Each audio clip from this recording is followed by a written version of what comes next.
Hello বন্ধুরা, আজকে আমি বানাচ্ছি পমফ্রেট ফ্রাই।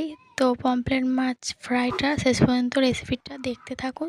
তো আমি পমফ্রেট মাছ নিয়ে নিচ্ছি, একটু গাগুনো কেটে নিচ্ছি ছুরি দিয়ে লবণ আর লঙ্কা গুঁড়ো দিয়েছি। এবার আমি জিরে গুঁড়ো দিয়েছি, ধনে গুঁড়ো দিয়েছি, তো আমি কাশ্মীরি লঙ্কা গুঁড়ো দিয়েছি, আদা রসুন বাটা দিয়েছি, তারপরে আমি টক দই দিয়ে দিচ্ছি।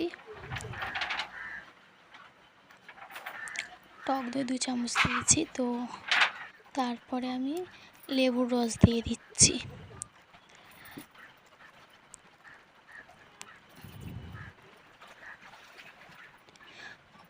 লেবুর দানা পড়ে গেছিলো তাই তুলে নিলাম, নিয়ে এবার ভালোভাবে মাখিয়ে নিচ্ছি মাছের গায়ে। তো ভালোভাবে এপিট ওপিট করে পেটের ভিতরে মশলা ঢুকিয়ে দিয়েছি, কাঁটাগুলোতে ভালোভাবে মশলা ঢুকিয়ে দিয়েছি। তো এবার আমার মাছটা ম্যারিনেশন হয়ে গেছে। তো এবার আমি ওটা একটু রেখে দেব। তো ম্যারিনেশন হয়ে গেছে, রেখে দিয়েছিলাম। তো আমি একটু হলদি গুঁড়ো দিতে ভুলে গেছিলাম, আর একটু তন্দুরি মশলা দিলাম, দিয়ে ফের মাখিয়ে নিলাম, আরেকবার মাখিয়ে রেখে দেব। তো এবার আমি কড়া চাপিয়ে দিয়েছি, কড়াইতে সরষের তেল দিয়ে দিয়েছি, একটু নেড়ে চেড়ে নিয়েছি। তারপরে মাখানো মাছটা এরম হয়ে গেছে দেখুন। তারপরে আমি ছেড়ে দিচ্ছি তেলে এক এক করে। মাছগুলো আমি তেলে ছেড়ে দিয়েছি।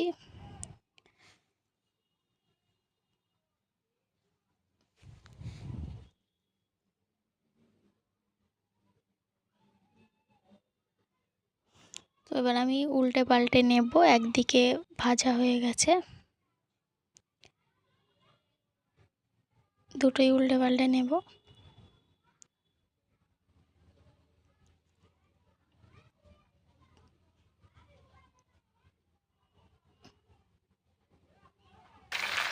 তো উল্টে পাল্টানো হয়ে গেছে, আরেকবার আমি যাতে মাছের উপরে তেলগুলো পড়ে ভালোভাবে ভাজা হয়, তাই তেলগুলো আমি খুন্তি দিয়ে একটু মাছের উপরে দিয়ে দিচ্ছি।